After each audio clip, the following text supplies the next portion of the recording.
Welcome to Ratchet Book Club, where we read hood classics and good classics. I'm Derek. 916-633-1537, Ratchet and Ratchet at gmail.com, Ratchet Book Club on Twitter, Ratchet Book Club on Facebook. Chapter 56. Barty toddled. Barty walked. And ultimately, Barty carried a pie for his mother on one of her delivery days, wary of his balance and solemn with responsibility. He moved from a crib to a bed of his own, with guardrails, months ahead of the average toddler. Within a week, he requested that the rails be let down. For 8 nights thereafter, Agnes padded the floor with folded blankets on both sides of the boy's bed, insurance against the middle-of-the-night fall. On the 8th morning, she discovered that Barty had returned the blankets to the closet from which she had gotten them. They were not jammed haphazardly on the shelves, the sure evidence of a child's work, but were folded and stacked as neatly as Agnes herself would have stored them. The boy never mentioned what he'd done, and his mother ceased worrying about him falling out of bed. From his first birthday to his third, Barty made worthless all the child care and child development books that a first-time mother relied on to know what to expect of her offspring and when. Barty grew and coped and learned according to his own clock. The boy's difference was defined as much by what he didn't do as by what he did. For one thing, he didn't observe the terrible twos, the period of toddler rebellion that usually frayed the nerves of most patient parents. No tantrums for the pie lady son, no bossiness, no crankiness. Uncommonly healthy, he didn't suffer croup, flu, sinusitis, or most of the ailments to which other children were vulnerable. Frequently, people told Agnes that she should find an agent for Barty, as he was wonderfully photogenic. Modeling and acting careers, they assured her, were his for the taking. Though her son was indeed a fine-looking lad, Agnes knew that he wasn't as exceptionally handsome as many perceived him to be. Rather than his looks, what made Barty so appealing, what made him seem extraordinarily good-looking, were other qualities. An unusual gracefulness for a child. Such a physical easiness in every movement and posture that it seemed as though some curious personal relationship with time had allowed him 20 years to become a 3-year-old. An unfailingly affable temperament and quick smile that possessed his entire face, including his mesmerizing green-blue eyes. Perhaps most affecting of all, his remarkable good health was expressed in the lustrous sheen of his thick hair, in the golden pink glow of his summer-touched skin, in every physical aspect of him, until there were times that he seemed radiant. In July 1967, at 2½, he finally contracted his first cold, an all-season virus with a mean bite. His throat was sore, but he didn't fuss or even complain. He swallowed his medicine without resistance, and though he rested occasionally, he played with toys and paged through picture books with as much pleasure as ever. On the second morning of Barty's illness, Agnes came downstairs and found him at the kitchen table, in his pajamas, happily applying unconventional hues to a scene in the coloring book.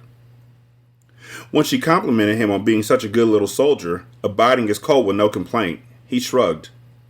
Without looking up from the coloring book, he said, "It's just here." "What do you mean?" "My cold."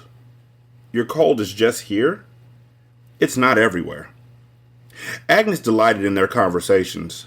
Barty was far ahead of the language learning curve for his age, but he was still a child, and his observations were filled with innocence and charm. "You mean your cold is in like your nose but not in your feet?" "No, Mommy. Colds don't go in anybody's feet."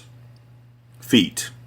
"Yeah," he confirmed, applying a blue crayon to a grinning bunny that was dancing with a squirrel. "You mean it's like with you in the kitchen, but not if you go into the living room? Your cold has a mind of its own?" "That's really silly." "You're the one who said your cold's just here. Maybe it stays in the kitchen, hoping it'll get a piece of pie." "My cold is just here," he expanded. "Not every place I am." "So, you're not just here in the kitchen with your cold?" "Nope." "Where else are you, Master Lampion? In the backyard playing?" "Somewhere, yeah." "In the living room reading?" "Somewhere, yeah." "All at the same time, huh?" Tongue clamped between his teeth as he concentrated on keeping the blue crayon within the lines of the bunny. Barty nodded. "Yeah." The telephone rang, putting an end to their chat, but Agnes would remember the substance of it later on that year, on the day before Christmas, when Barty took a walk in the rain and forever changed his mother's understanding of the world and of her own existence. Unlike most other toddlers, Barty was entirely comfortable with change. From bottle to drinking glass, from crib to open bed, from favorite foods to untried flavors, he delighted in the new. Although Agnes usually remained near at hand, Barty was as pleased to be put temporarily in the care of Maria Gonzalez as in the care of Edom, and he smiled as brightly for his dour Uncle Jacob as for everyone. He never passed through a phase during which he grew resistant to hugging or kissing. He was a hand-holding, cuddling boy to whom displays of affection came easily. The currents of irrational fear, which bring periodic turbulence to virtually every childhood, didn't disturb the smoothly flowing river of Barty's first 3 years. He showed no fear of the doctor or the dentist or the barber. Never was he afraid to fall asleep, and having fallen asleep, he appeared to have only pleasant dreams. Darkness, the one source of childhood fear that most adults never quite outgrow, held no terror for Barty. Although for a while his bedroom featured a Mickey Mouse nightlight, the miniature lamp was not there to soothe the boy, but to quiet his mother's nerves, because she worried about him waking alone in blackness. Perhaps this particular worry was not ordinary maternal concern. If a sixth sense is at work in all of us, then perhaps subconsciously Agnes was aware of the tragedy to come. The tumors, the surgery, the blindness. Agnes's suspicion that Barty would be a child prodigy had grown from seed to full fruit on the morning of the child's first birthday, when he had sat in his high chair, counting green grape and apple pies. Through the following 2 years, ample proof of high intelligence and wondrous talents ripened Agnes's suspicion into conviction. Precisely what type of prodigy Barty might be was initially not easy to deduce. He revealed many talents rather than just one. Given a child-sized harmonica, he extemporized simplified versions of songs he had heard on the radio. The Beatles' All You Need Is Love, the Box Tops' The Letter, Stevie Wonder's I Was Made to Love Her. After hearing a tune once, Barty could play a recognizable rendition. Although the small tin and plastic harmonica was more toy than genuine instrument, the boy blew and siphoned surprisingly complex music from it. As far as Agnes could tell, he never hit a sour tone. One of his favorite gifts for Christmas in 1967 was a 12-hole chromatic harmonica with 48 reeds, providing a full 3-octave range. Even in his little hands, and with the limitations of his small mouth, this more sophisticated instrument enabled him to produce full-bodied versions of any song that appealed to him. He had a talent as well for language. From an early age, Barty sat contentedly as long as his mother would read to him, exhibiting none of the short attention span common to children. He expressed a preference for sitting side by side, and he asked her to slide one finger along each line of type so he could see precisely the right word as she spoke it. In this manner, he taught himself to read early in his 3rd year. Soon, he dispensed with picture books and progressed to short novels for more accomplished readers, and then rapidly to books meant for young adults. Tom Swift adventures and Nancy Drew mysteries captivated him through the summer and early autumn. Writing came with reading, and in a notebook, he began to make entries about points of interest in the stories that he enjoyed. His Diary of a Book Reader, as he titled it, fascinated Agnes, who read it with his permission. These notes to himself were enthusiastic, earnest, and charming. But literally month by month, Agnes noticed that they grew less naive, more complex, more contemplative. Having been a volunteer instructor of English to 20 adult students over the years, having taught Maria Elena Gonzalez to speak impeccable English without a significant accent, Agnes was little needed as a teacher to her son. Even more than other children, he asked why with numbing regularity. Why this and why that, but never the same question twice, and often as not, he already knew the answer that he sought from her, and was only confirming the accuracy of his deduction. He was such an effective autodidact, he schooled himself better than any college professors that could have been assigned to him. Agnes found this turn of events amazing, amusing, ironic, and a little sad. She would have dearly loved to teach a boy how to read and write, to see his knowledge and competence slowly flower under her care. Although she fully supported Barty's exploration of his gifts, and although she was proud of his astounding achievements, she felt that his swift advancement was robbing her of some of the shared joy of his childhood, even though he remained in so many ways a child. Judging by his great pleasure in learning, Barty didn't feel robbed of anything. To him, the world was an orange of infinite layers, which he peeled and savored with increasing delight. By November 1967, the Father Brown detective series, written for mystery-loving adults by G.K. Chesterton, thrilled Barty. This series of books will retain a special place in his heart for the rest of his life, as will Robert Heinlein's The Star Beast, which was amongst his Christmas gifts that year. Yet for all of his love of reading and of music, events suggested that for mathematics he had a still greater aptitude. Before he taught himself to read books, he also taught himself numbers, and then how to read a clock. The significance of time had a more profound impact on him than Agnes could understand, perhaps because acquiring an awareness of the infinite nature of the universe and the finite nature of each human life, and fully understanding the implications of this knowledge, takes most of us until early adulthood, if not later. Whereas for Barty, the vast glories of the universe and the comparatively humble nature of human existence were recognized, contemplated, and absorbed in a matter of weeks. For a while, he enjoyed being challenged to figure the number of seconds elapsed since a particular historical event. Given the date, he did the calculations in his head, providing a correct answer in as little as 20 seconds, rarely taking more than a minute. Only twice Agnes betted his answer. The first time, she required a pencil, paper, and 9 minutes to calculate the number of elapsed seconds since an event that had occurred 125 years, 6 months, and 8 days in the past.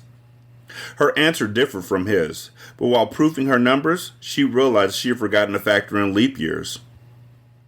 The second time, armed with the previously calculated fact that each regular year contains 3,153,600 seconds, and each leap year contains an additional 86,400, she vetted Barty's answer in under 4 minutes. Thereafter, she accepted his numbers without verification. 3,153,600 seconds. 3,153,600 times. 3,153,600 seconds. How long will it take for this song to get in your mind? Is it minutes? Is it hours? Is it seconds? Is it milliseconds? Is it daytimes? Is it nighttime? Sing this in your bed. About 3,152,600 seconds. I'm pretty confident this song's in your head. In your head. It's in your head. It's in your head. It's in your head. It's in your head. It's in your head.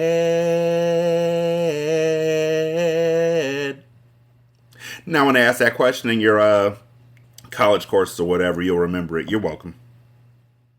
In his head, not the song, but actually in the book, in his head, without apparent effort, Barty kept a running total of the number of seconds that he had been alive, and of the number of words in every book that he had read.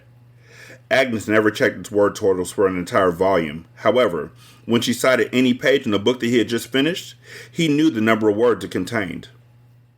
His musical abilities were most likely an offshoot of his more extraordinary talent for math.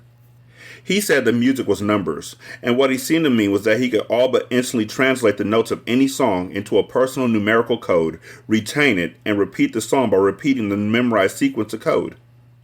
When he read sheet music, he saw arrangements and numbers. Reading about child prodigies, Agnes learned that most, if not all, math whizzes also possess musical talent. To a lesser but still impressive extent, many young geniuses in the music world were also proficient at math. Barty's reading and writing skills appeared to be related to his talent for math as well. To him, language was first phonics, a sort of music that symbolized objects and ideas, and this music was then translated into written syllables using the alphabet, which he saw as a system of math, employing 26 digits instead of 10. Agnes discovered from her research that amongst child prodigies, Barty was not a wonder of wonders. Some math whizzes were absorbed by algebra and even by geometry before their 3rd birthdays. Jascha Heifetz became an accomplished violinist at 3, and by 6, he played the concertos of Mendelssohn and Tchaikovsky. Ida Handel performed them when she was 5. Eventually, Agnes came to suspect that for all the pleasure the boy took in math and for all his aptitude with numbers, his greatest gift and his deepest passion lay elsewhere. He was finding his way toward a destiny both more astonishing and stranger than the lives of any of the many prodigies about whom she'd read. Bartholomew's genius might have been intimidating, even off-putting, if he had not been as much child as child genius. Likewise, he would have been wearisome if impressed by his own gifts. For all his brilliance, however, he was still a boy who loved to run and jump and tumble, who swung from the backyard oak tree in a rope and tire swing, who was thrilled when given a tricycle, who giggled in delight while watching his Uncle Jacob roll a shiny quarter end over end across his knuckles and perform other simple coin tricks. And although Barty was not shy, neither was he a show-off. He didn't seek praise for his accomplishments, and in fact, they were little known outside of his immediate family. His satisfaction came entirely from learning, exploring, growing. And as he grew, the boy seemed content with his own company and that of his mother and his uncles. Yet Agnes worried that no children his age lived in their neighborhood. She thought he'd be happier if he had a playmate or two. "Somewhere I do," he assured her one night as she tucked him into bed. "Oh? And where are you keeping them? Stuffed in the back of your closet?" "No, the monster lives in there," Barty said, which was a joke, because he had never suffered night frights of that, or any sort. "Ho ho," she said, ruffling his hair. "I got my own little red skeleton." Barty didn't watch much television. He had been up late enough to see Red Skelton only a few times, but that comedian always drew gales of laughter from him. "Somewhere," he said, "there's kids next door. Last time I looked, Miss Galloway lived to the south of us, retired, never married, no children." "Yeah? Well, somewhere she's a married lady with grandkids." "She has 2 lives, huh?" "Lots more than 2. Hundreds. Lots more. Selma Galloway, woman of mystery. Could be, sometimes. Retired professor by day, Russian spy by night.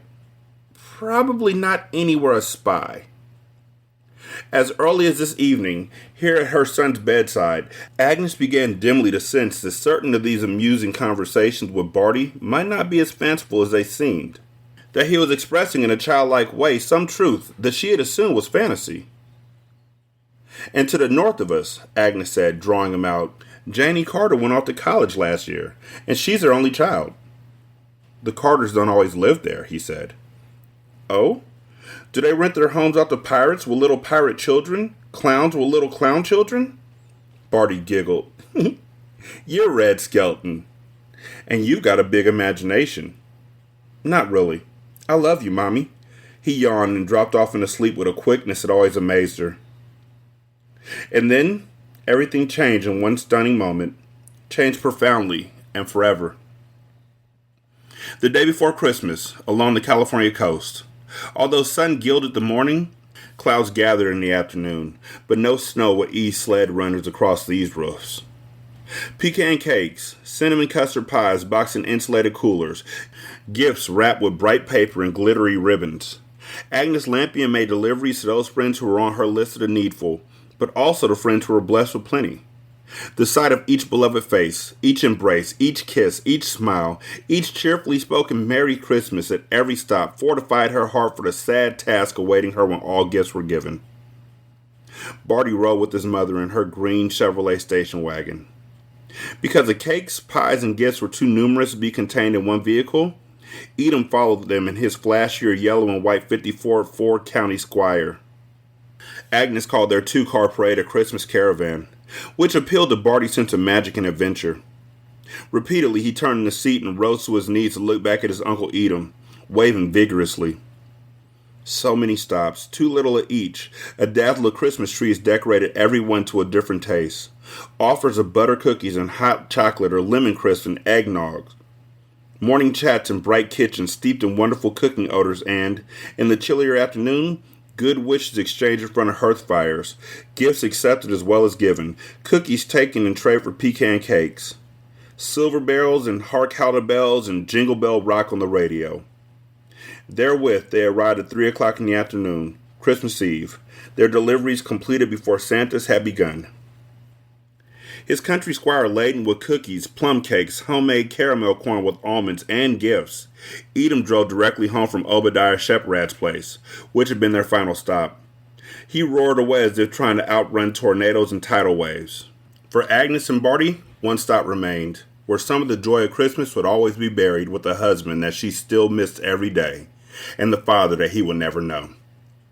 Cypresses lined the entry drive to the cemetery. Tall and solemn, the trees kept guard, as though posted to prevent restless spirits from roaming out into the land of the living. Joey rested not under the stern watch of the cypresses, but near a California pepper tree. With its graceful, cascading boughs, it appeared to stand in meditation or in prayer.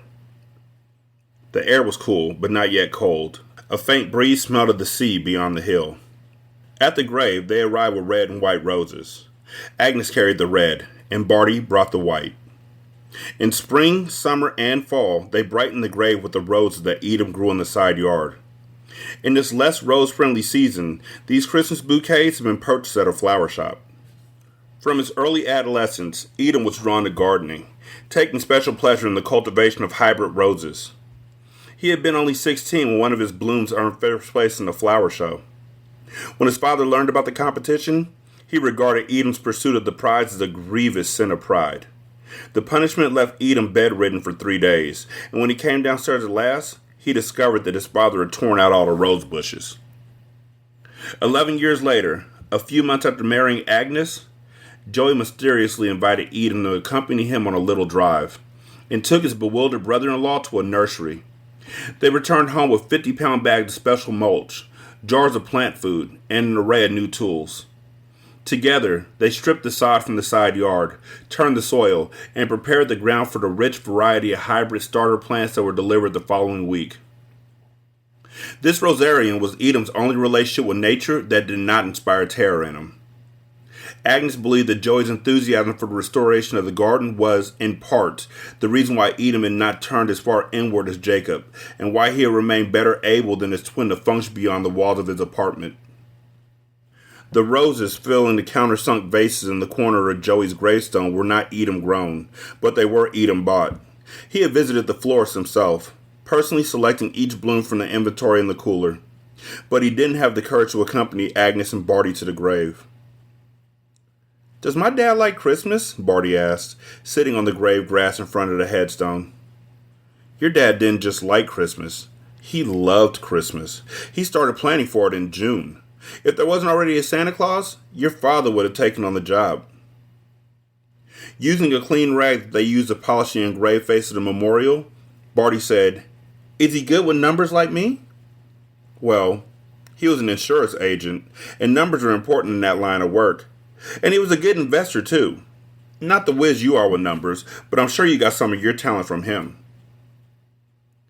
"Does he read Father Brown mysteries?"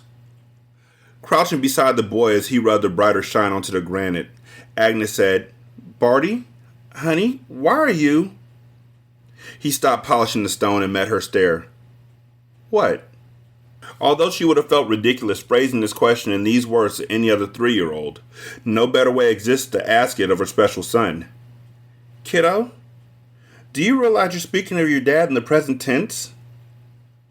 Barty had never been instructed in the rules of grammar, but had absorbed them as the roots of Edom's roses absorb nutrients. "Sure, does and is." "Why?" The boy shrugged. The cemetery had been mown for the holiday. The scent of fresh-cut grass grew more intense the longer Agnes met her son's radiant green-blue gaze, until the fragrance became exquisitely sweet. "Honey, you do understand, of course you do, that your dad is gone." "Sure, the day I was born." "That's right." Thanks to his intelligence and his personality, Barty's presence was so great for his age that Agnes tended to think of him as being physically larger and stronger than he actually was. As the scented grass grew more complex and even more appealing, she saw her son more clearly than she had seen him in a while. Quite small, fatherless yet brave, burdened with a gift that was a blessing but also made a normal boyhood impossible, forced to grow up at a faster pace than any child should be required to endure. Barty was achingly delicate, so vulnerable that when Agnes looked at him, she felt a little of the awful sense of helplessness that burdened Edom and Jacob. "I wish your dad could have known you," Agnes said. "Somewhere he does." At first, she thought that Barty meant his father watched him from heaven, and his words touched a tenderness in her, overlaying an arc of pain across the curve of her smile.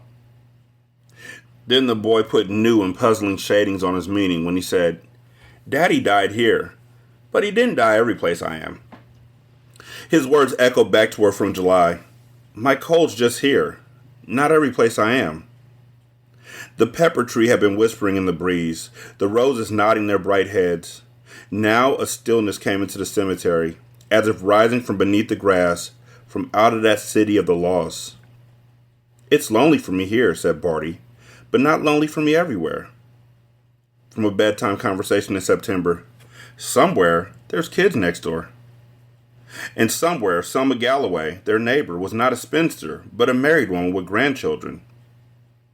A sudden strange weakness, a formless dread, dropped Agnes out of her crouch and onto her knees beside the boy. Sometimes it's sad here, Mommy, but it's not sad every place you are. Lots of places, Daddy's with you and me, and we're happier, and everything's okay. Here again were those peculiar grammatical constructions, which sometimes she thought were just the mistakes that even a prodigy could be expected to make, and which sometimes she interpreted as expressions of fanciful speculations, but which lately she had suspected were of a more complex, and perhaps darker, nature. Now her dread took form, and she wondered if the personality disorders that had shaped her brother's lives could have roots not just in the abuse they had taken from their father, but also in a twisted genetic legacy that could manifest again in her son. In spite of his great gifts, Barty might be destined for a life limited by a psychological problem of a unique, or at least different, nature, first suggested by these occasional conversations that seemed not fully coherent. And in a lot of somewheres, Barty said, things are worse for us than here. Some somewheres you died too when I was born, so I never met you either. These statements sounded so convoluted and so bizarre to Agnes that they nourished her growing fear for Barty's mental stability. Please, sweetie, please don't. She wanted to tell him not to say these queer things, not to talk this way, yet she couldn't speak those words. When Barty asked her why, as inevitably he would, she would have to say that she was worried that something might be terribly wrong with him. But she couldn't express this fear to her boy, not ever. He was the lintel of her heart, the keystone of her soul, and if he failed because of her lack of confidence in him, she herself would collapse into ruin. Sudden rain spared her the need to finish the sentence. A few fat drops drew both their faces to the sky, and even as they rose to their feet, this brief, light paradiddle of sprinkles gave way to a serious drumming. Let's hurry, kiddo. Bearing roses upon their arrival, they hadn't bothered with umbrellas.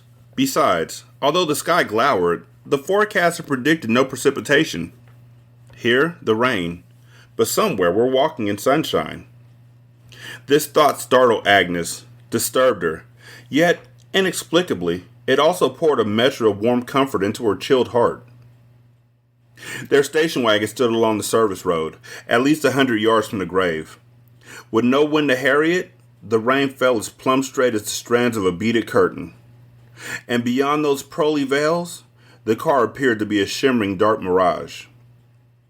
Monitoring Barty from the corner of her eye, Agnes paced herself to the strides of his short legs, so she was drenched and chilled when she reached the station wagon.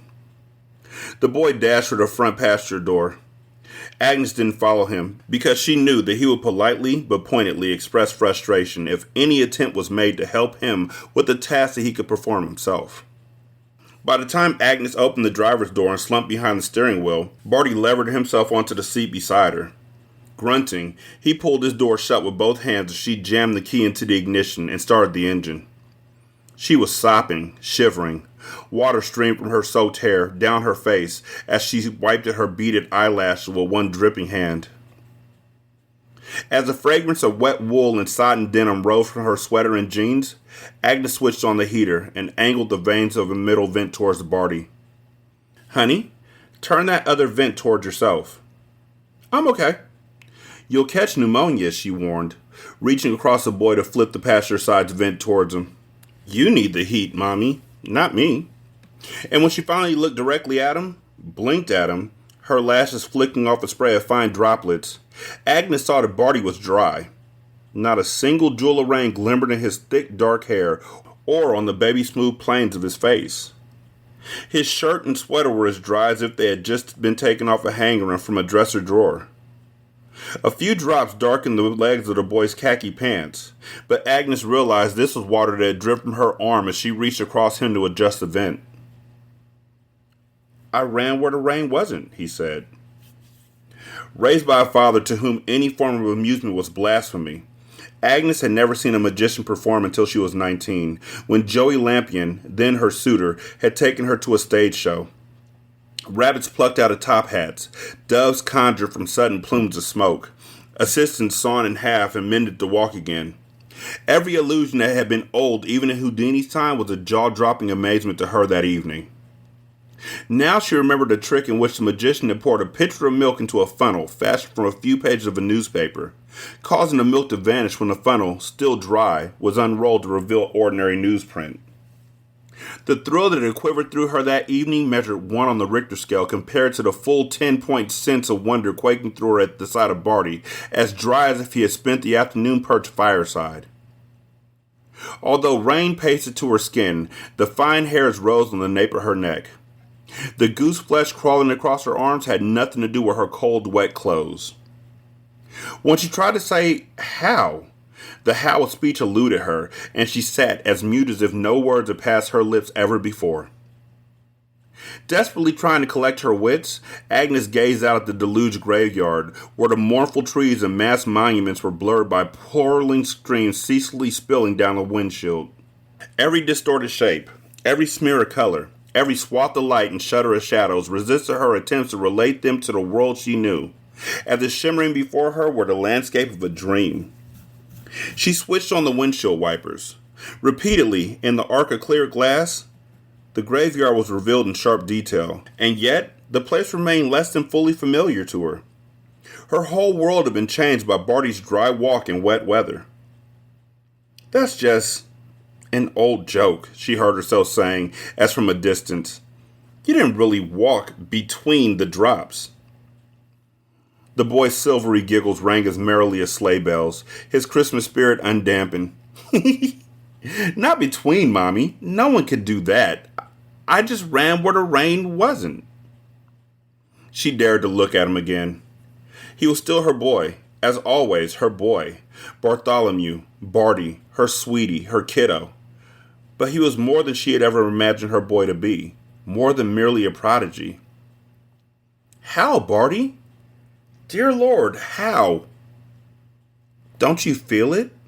His head cocked, inquisitive look, dazzling eyes as beautiful as his spirit. Feel what? She asked.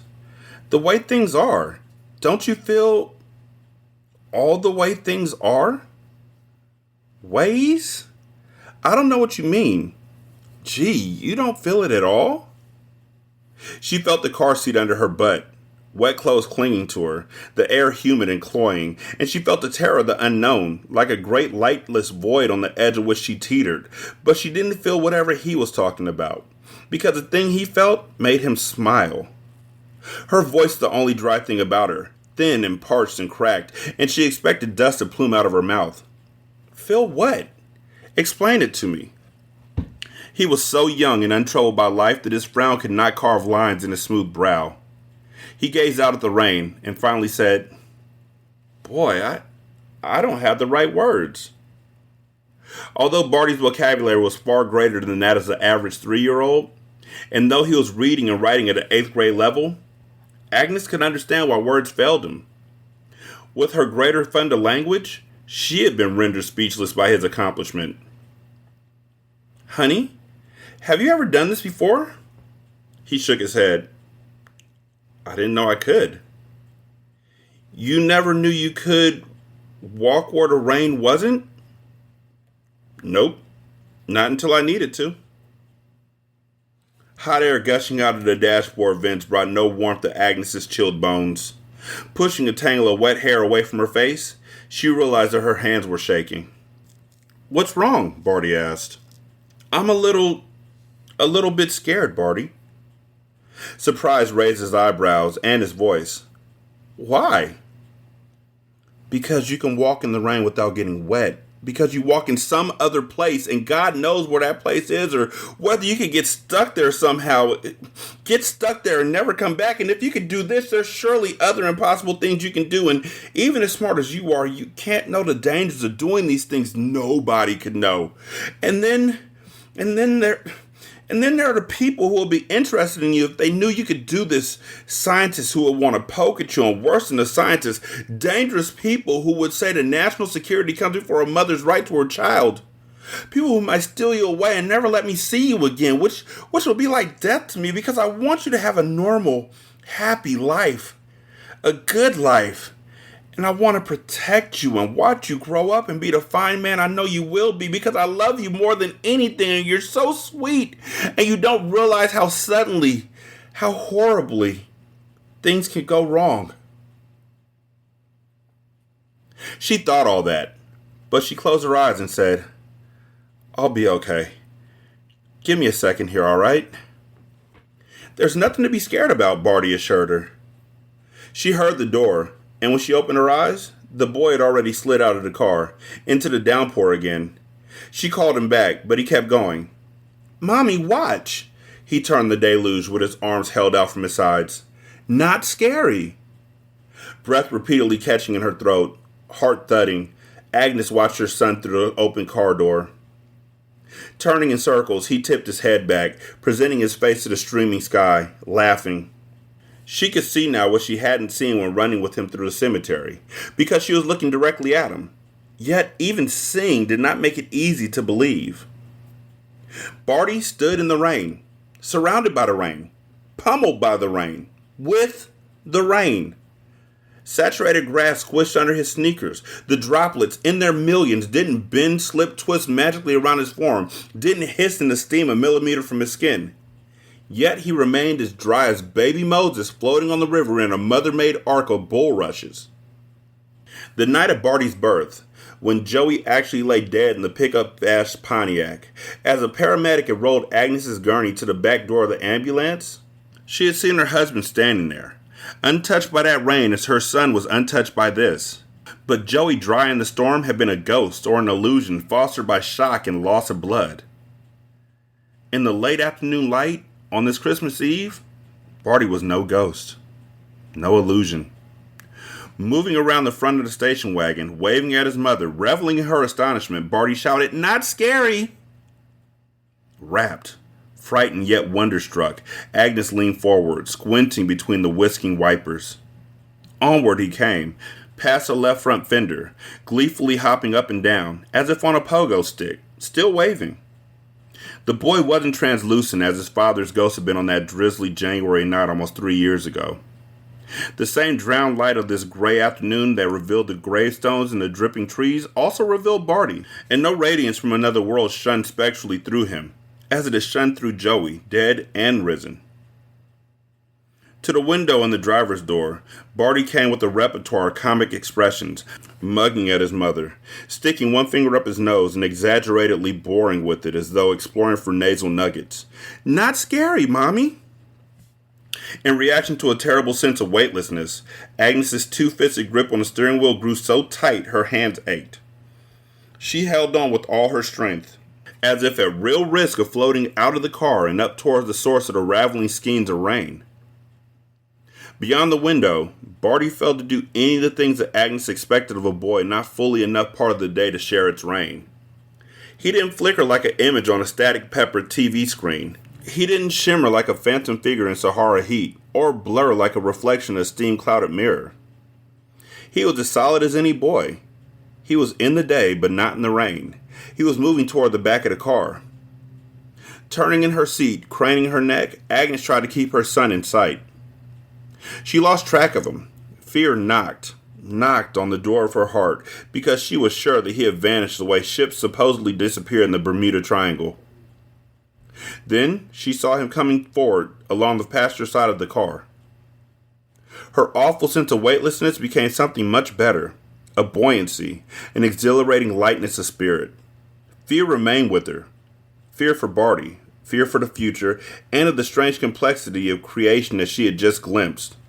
But wonder and wild hope now tempered it. He arrived at the open door, grinning. No Cheshire Cat grin, hanging disembodied on the air, teeth without tabby, but a grin with full Barty. Into the car he climbed. One boy, small, fragile, dry. 916-633-1537, Ratchet and Ratchet at gmail.com, Ratchet Book Club on Twitter, Ratchet Book Club on Facebook. Leave a review on Spotify. Also leave a review on Podchaser. Copy and paste that into Apple Podcasts, and then copy and paste that into the Good Pods app. You can donate to the show at patreon.com/singlesimulcast or at buymeacoffee.com/sscast or on the Good Pods app. There's a tip jar. Thank you so much for listening. I greatly appreciate it. Y'all be good. I'm going to holler at you later. Peace.